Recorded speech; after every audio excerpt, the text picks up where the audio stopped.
بھیجا ہے، اور اسی لیے فجعلناہ سمیعا بصیرا،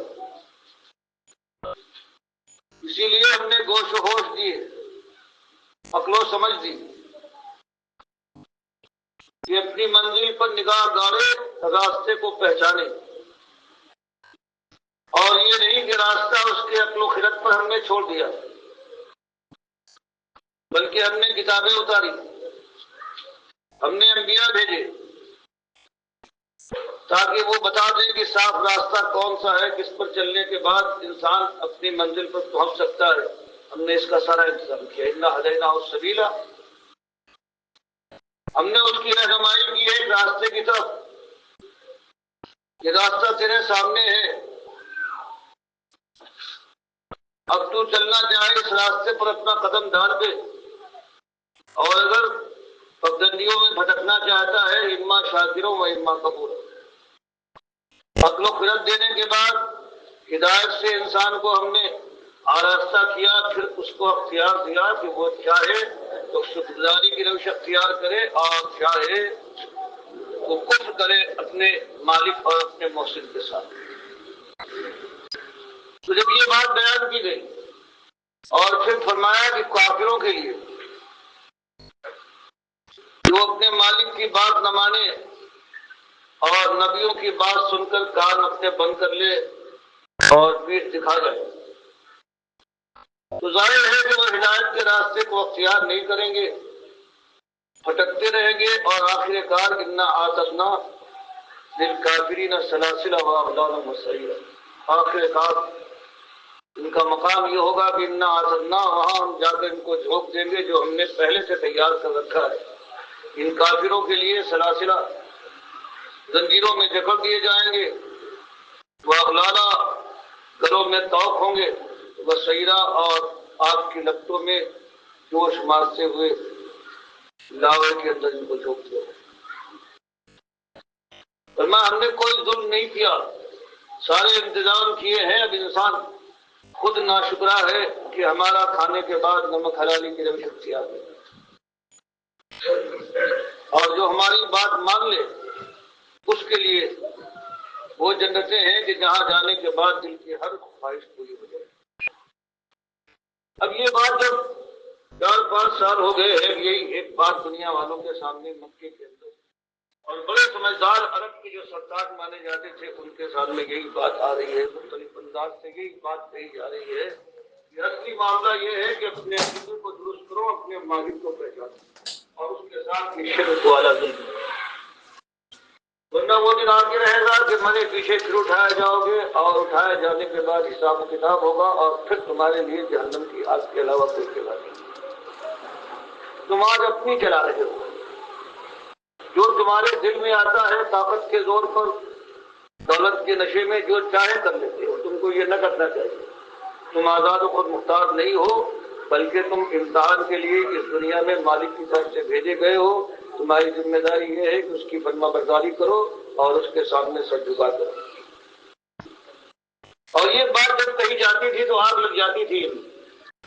بادشاہوں کے اندر، کہ جن کی بات، جن کے دل کی ہرائی پوری ہونا چاہیے، ایک کشمکش برپا تھی، پورے مکے کے اندر ایک آگ لگی ہوئی تھی، اور چونکہ ان کے پاس زور تھا، اختیار تھے، جماعت تھی ان کی، ان کافروں اور مشرکوں کی،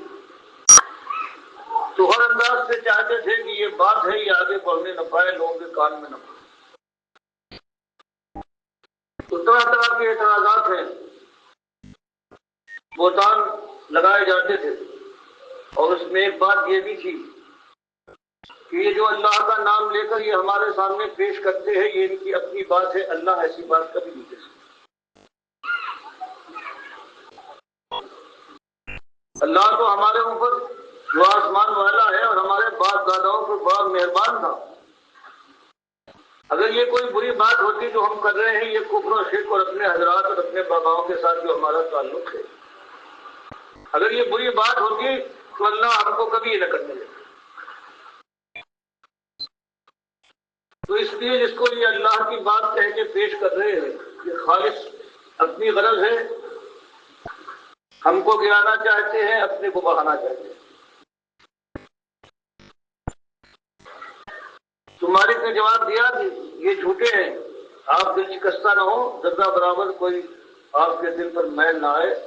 اور یہ خود کان کھول کر سن لے کہ انا نحن نزلنا علیک القرآن، کہ انا ہم ہی وہ ہیں۔ یہ جو کہتے ہیں کہ ان کی اپنی بات ہے، اللہ کی بات ہوتی تو یکایک پورا قرآن اتار سکتا تھا۔ اللہ کے پاس تو بہت طاقت ہے، آسمان والے کے پاس۔ یہ ان کا اپنا بنایا ہوا ہے کہ تھوڑا سے بناتے ہیں، پھر پیش کرتے ہیں، پھر سوچتے ہیں، کچھ موقع لیتے ہیں، پھر تھوڑا سا بنا کر پیش کرتے ہیں۔ تو مالک نے ان دونوں باتوں رد کیا اور فرمایا انا نحنو، کہ ہم ہی وہ ہیں، وہ ذات ہے کہ نحنو، کہ ہم نزلنا، تین تاکیدوں کے ساتھ، انا نحنو نزلنا، کہ صرف اور صرف ہم نے اتارا ہے تھوڑا تھوڑا کر کے آنے کا آپ کے اوپر القرآن، اس قرآن کو تنزیلہ تھوڑا تھوڑا اتارا۔ تو دونوں کا جواب مل گیا کہ نہ آپ کو یہ بنایا ہوا ہے، نہ ان کے اعتراض میں کوئی قوت ہے کہ اس کو یکایک کیوں نہیں، اگر اللہ کیا اس کو بھی بنانے میں مشکل ہوتی ہے، تھوڑا تھوڑا بناتا ہے۔ دونوں کا جواب مالک نے دے دیا۔ پھر فرمایا یہ ساری باتیں جو یہ کر رہے ہیں یہ خالص دشمنی ہے، نادان ناسمجھ نہیں ہے، یہ صرف اللہ کی بات کو جو آپ دنیا والوں کے سامنے لانا چاہتے ہیں، اس کی رکاوٹ کے لیے یہ ساری کوشش ہے۔ اور صرف یہ نہیں کہ آپ کے اوپر الزام لگائیں، بلکہ تالیاں پیٹتے ہیں آپ کے پیچھے، آپ کو برا بھلا کہتے ہیں، ان کی عورتیں گودے پھیلا پھیلا کر بددعائیں دیتی ہیں، اور ان کو موقع مل جائے تو آپ کے جان اور مال سے دشمنی کرتے ہیں، کوئی پتھراؤ کرنے پر تیار ہے، اور کوئی مال ہڑپ پر جانے اور نقصان پہنچانے کے لیے کوشاں ہے۔ یہ اسی ایک بات کی وجہ سے کہ ان کی خدائی ہے، اس کا تک ڈگمگانے لگا ہے آپ کی اس بات سے، اور ہر طرح سے آپ کو یہ اس بات کے کہنے سے روکنا چاہتے ہیں، کبھی محبت اور پیار سے، کبھی چاپلوسی کے ذریعے سے، کبھی رشوت پیش کرتے ہیں، کبھی دھوکہ ڈالتے ہیں، اور کبھی جان و مال کے نقصان کا ڈراوا دیتے ہیں آپ کو اور آپ کے ساتھ۔ یہ بات نہ کہو، یہ جو بات ہے یہ ہمارے لیے ناقابل برداشت ہے۔ فرمایا حالات آپ کے لیے مشکل، آپ کے ساتھیوں کے لیے مشکل تر ہو رہے ہیں، دیکھتے ہیں، لیکن کیا کیا جائے، آج تو یہی حق ہے، اور ایک مومن کا یہی طریقہ ہونا چاہیے کہ حق بات سے کبھی نہ کترائے۔ حق بات تو بہرحال آپ کو کہنا ہے، آپ کی سب سے بڑی ذمہ داری ہے، اور ہر مومن پر یہ ذمہ داری ہے کہ بات کھول کر لوگوں کے سامنے لائے تاکہ اس کے مالک کی عزت برقرار رہے، اور جنہوں نے اس کے ساتھ ساجھا کرنے کی کوشش کی ہے ان کی حیثیت والے کر دی جائے۔ یہ بات تو ہر مومن یہ فرض کے طور سے اس کا فریضہ ہے کہ اس سے زیادہ خیر خواہی کی بات دنیا والوں کے ساتھ اور کوئی نہیں ہو سکتی، کہ ان کو اگر بتایا جائے تو ہو سکتا ہے ان میں سے کچھ لوگ اس بات کو مان لے، اپنی غلطی سے تائب ہو کر، اور اللہ کی بندگی کی طرف بڑھ سکے۔ بات تو آپ کو کرنا ہے، اسی کام کے لیے تو آپ کو بھیجا گیا ہے، سارے انبیاء کو بھیجا گیا ہے، یہی تو ذمہ داری سارے مومنوں اور مسلمانوں کو ہے۔